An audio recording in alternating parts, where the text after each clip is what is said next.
Morning and welcome. Honorable Alemayo Tegenu, Minister of Water, Irrigation and Energy of the Federal Republic of Ethiopia. Madam Rhoda Peace Tumisimi, Commissioner for Rural Economy and Agriculture of the African Union Commission. Vice President Ali Abu Saber of the African Development Bank. Dr. Carlos Lopez, Under-Secretary General of the United Nations Commission for Africa. His Excellency Mr. Festus Mohai, Her Excellency Mary Robinson, Honorable Saviour Kasuku-Weri, Minister of Environment, Water and Climate of the Republic of Zimbabwe, Honorable Mas Aksi Gai, Minister of Fisheries and Water Resources of the Gambia, His Excellency Ambassador Gary Quince, Head of the European Union Delegation, their partners and friends of Africa, distinguished delegates, ladies and gentlemen, all protocols observed. It is my pleasure to welcome you all to the third conference of the ClimDev Africa program, taking place here between 21st and 23rd of October in the beautiful and historic capital of Addis Ababa. The theme of this conference is Africa on the Rise. Can the opportunities from climate change spring the continent to transformative development? I'll probably just open a very small parenthesis here and say that whilst we were busy thinking about an appropriate title for this theme, we were partly inspired by Africa's meteoric rise and the talk about Africa's transformational agenda, but also partly due to this blog that our Executive Secretary has, which is called Africa Cheetah Run. And we're thinking of a suitable metaphor, and I think in terms of the pace of Africa's transformation, you can't get a better metaphor than a cheetah. So we thought perhaps Africa on the Run might be a useful theme. But just to tell you about the value of partnership, we were talking to our colleagues from the African Union Commission and the African Development Bank. And many of them conveyed to us that the idea of Africa on the Run might sound like a bit like somebody who's been a fugitive and running away from someone or running away from something. And therefore, this idea of being captured might not be quite appropriate. So we had to swiftly think about another theme that would be more appropriate. And we decided to stick with Africa on the Rise, which at least it's safer. Distinguished delegates, climate change has been described as the single biggest threat facing humanity. How do we define threat, and what does this mean for vulnerable groups in Africa? How do we understand the struggle that fishers in Cape Verde, Guinea, Guinea-Bissau, Gambia, and Senegal face as climate change continues to pose multiple threats to fisheries? Their struggles include higher sea levels, more intense and more frequent storms that threaten port and fishing infrastructure and deny them valuable livelihoods. How do we increase the quality of decision-making for farmers and pastoralists in East Africa who have to make critical management decisions based on available climate data and are hampered by lack of access to climate science, to science-based forecast? And how can we help Egyptian farmers who are experiencing considerable hardship as salt is leaching into rich soils and invading drinking water wells?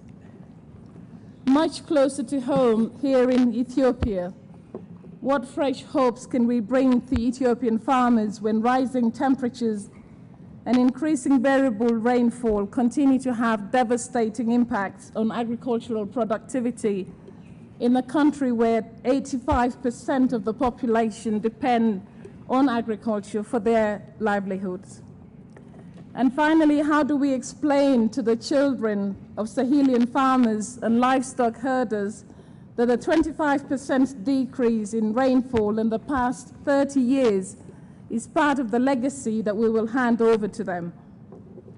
Ladies and gentlemen, in the midst of the debate on the conference of the parties held annually within the context of the United Nations Framework Convention on Climate Change, the lives and livelihood of vulnerable people are often forgotten, as the discussion focuses on semantics, markets, rights, technologies, institutions, and who is entitled to what part of the atmospheric space. Ladies and gentlemen, we are all awakening to Africa's meteoric rise, and our institutions are working to ensure that we can continue to achieve sustainable economic growth that will ripple across critical sectors in Africa and provide opportunities for our people, our youth and women, who collectively remain the single largest untapped potential that the continent has. Africa is rising, but this growth will be short-lived if we do not manage the impacts of climate change. The opportunity for harnessing the vast natural resources that we dispose of will be squandered if benefits accruing from mineral and the extractive industries are not used to stimulate growth in agriculture and pave the way to industrialization using smart innovations and cleaner technologies. We will be closing the window of opportunity if the vast wealth of energy that we have is not used as a foundation to green our economies. We will be punching above our weight if the strength of the political will of our leaders is not commensurate with our investment in low-carbon, climate-resilient economies. Ladies and gentlemen, this conference is not about failure, nor is it about philosophizing on missed opportunities. It is about looking at climate change as an investment opportunity, and in that sense, it is a how conference, not a why conference. Distinguished guests, this is the time for Africa. We are poised on a hopeful pathway, a transformative development agenda.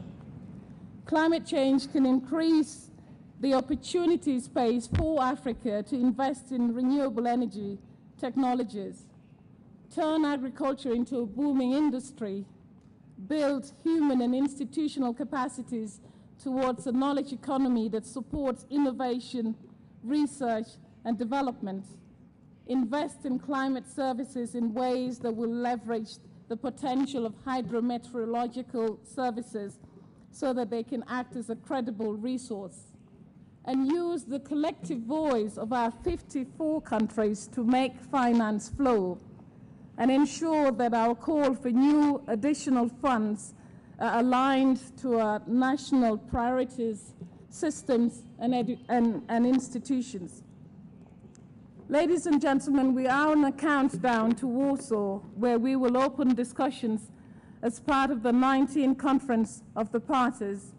And here we will discuss climate change in all its forms. The space for Africa to resolve its problem is dwindling, and the pace of the negotiation is costing African farmers, pastoralists, and fishers their opportunity for a reasonable chance of arriving at a sustainable livelihoods. The Climate Change and Development in Africa Conference gives us an opportunity to elongate the policy space and to share experiences through practical solutions. Climate change is part of our reality. It defies our boundaries. It presents new challenges that mock our current institutions. It robs our people of their single biggest entitlement, their right to manage their natural resource for the benefits and that of their family. It challenges our knowledge and our deeply entrenched assumptions. It stifles the entrepreneurship of our youth and vulnerable group, and it reduces our opportunity space. Ladies and gentlemen, Africa is indeed on the rise. and our rise against the negative impacts of climate change will be even more formidable if we can act now.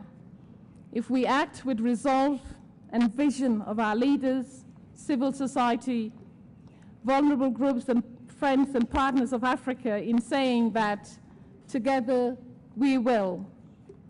Our collective journey in finding solutions has already started, but as we travel together in the collective ecosystem, let's ponder the words of a famous writer who said, "One of the main points about traveling is to develop in us a feeling of solidarity, of that oneness without which no better world is possible." Thank you very much for your kind attention.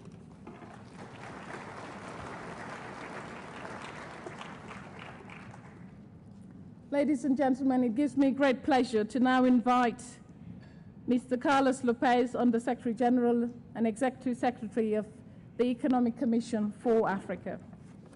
Thank you.